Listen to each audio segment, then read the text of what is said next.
যদি কোনো private nursing হোমে এই সেম তিলোত্তমার যে কেসটা ঘটেছে, রেপ অ্যান্ড মার্ডার, এরকম নৃশংস হত্যা যদি ঘটে থাকতো, তাহলে তার দায় কে নিতেন?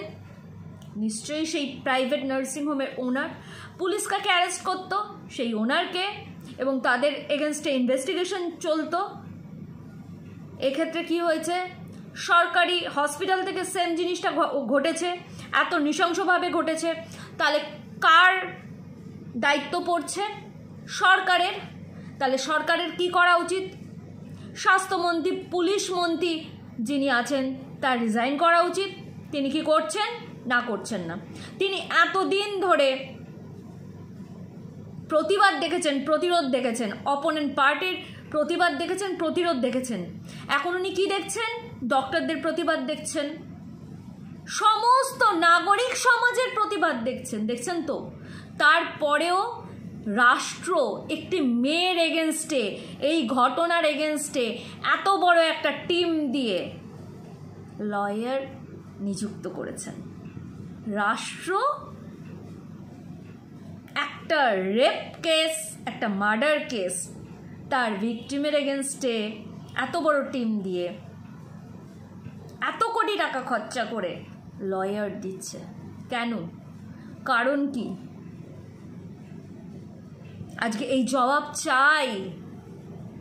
এতগুলো লোক দিনের পর দিন, রাতের পর রাত রাস্তায় নামছে, প্রতিবাদ করছে। যারা নামতে পারছেন না তারা সোশ্যাল মিডিয়াতে প্রতিবাদ করছে। আপনি মাননীয় মুখ্যমন্ত্রী, আপনি এখনো বুঝতে পারছেন না? আপনার টিমের লোকেরা যা ইচ্ছা তাই বলছে। কি বলছে? যারা প্রতিবাদ করছে, নাম নিয়ে পার্টির লোকের, বিজেপি আর সিপিএমের লোকেদের মা আর বোনদের ফটো বিকৃত করে বাড়ির দেয়ালে লাগিয়ে দেবে এমনভাবে যে বাইরে বেরিয়ে নাকি ফটো ছিঁড়তে পারবে না। কি বিকৃত করবেন? কি বিকৃত করবেন? একটা নেকেড ফটোতে নিশ্চয়ই তার মুখটা বসিয়ে দেবেন। তো এর থেকে তো কিছু হবে না। তাতে কি দেখা যাবে? একটা যোনি আর দুটো স্তন। যিনি বলছেন আর যারা শুনছেন, এই যোনি থেকেই আপনাদের জন্ম, আর এই স্তন পান করেই বড় হয়েছেন। কি বিকৃত করবেন? আপনাদের লজ্জা লাগে না? আপনাদের বিধায়ক, আপনাদের নেতা, আপনাদের কাউন্সিলর এইসব কথা বলছে, লজ্জা লাগে না?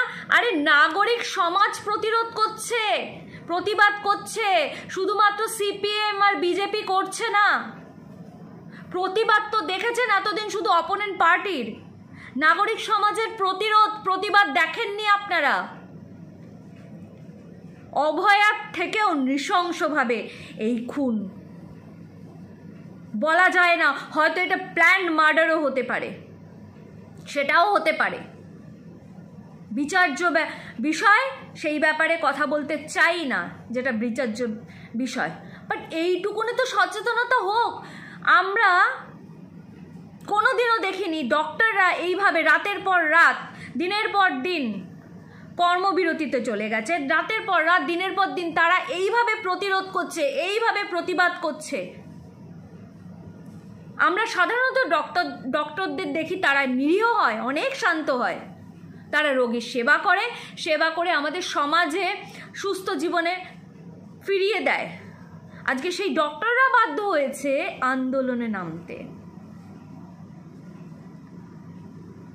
আর কবে ঘুম ভাঙবে? আর কবে? আজকে আপনি একজন মহিলা, আমার মাননীয় মুখ্যমন্ত্রী আপনাকে অনেক সম্মানের সঙ্গে বলছি, আপনি যদি এসে দাঁড়িয়ে ভরসা দিতেন, আপনি যদি একবার উঠে বলতেন যে না, যেটা হয়েছে সেটা ঠিক হয়নি। আপনি কেন সন্দীপ ঘোষকে আড়াল করার চেষ্টা করলেন প্রথম থেকে? আপনার নিজের ভাবমূর্তি খারাপ হচ্ছে, আপনি কি এই ব্যাপারে একটুও কিছু বুঝতে পারছেন না? আপনার রাজনৈতিক জীবন অনেক বছরের, আজকে আপনি বুঝতে পারছেন না যে একটা অরাজনৈতিক প্রতিবাদ গড়ে উঠছে। এর মধ্যে আপনার শুধুমাত্র বিজেপি, শুধুমাত্র সিপিএম নয়, মানুষ জেগেছে, মানুষের গর্জন, মানুষের প্রতিবাদ, মানুষের প্রতিরোধ। তিলোত্তমার বিচার সবাই চাই আমরা, হয়তো আপনিও চান, বাট দয়া করে নিজের লোকেদের দোষ হলেও সেই দোষ স্বীকার করুন। লোকের গর্জনের এগেনস্টে গর্জন করবেন না। বলছেন ফোঁস করতে, আপনার লোকেদের বলছেন ফোঁস করতে, আর এই তো আপনার লোকেরা আপনাকে খুশি করার জন্য ফোঁস করা শুরু করেছে। লাভলি মৈত্র ডক্টরদের এগেনস্টে বলছে, কাঞ্চন মল্লিক অনুদান নিয়ে বলছে। অনুদান পারিশ্রমিকের ডিফারেন্স যিনি জানেন না, পরে ক্ষমাও চেয়েছেন। মাননীয় মুখ্যমন্ত্রী, আপনি সচেতন হন।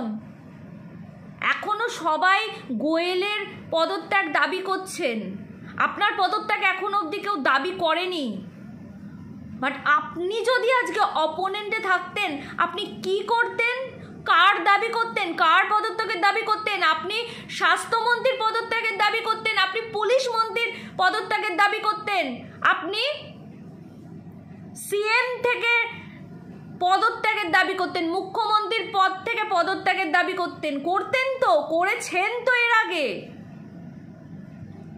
একটু সহানুভূতিশীল হন। দলমত নির্বিশেষে আজকে প্রতিবাদ হচ্ছে, প্রতিরোধ হচ্ছে। আপনিও দলমত নির্বিশেষে একটু সহানুভূতিশীল হন, এটাই আবেদন।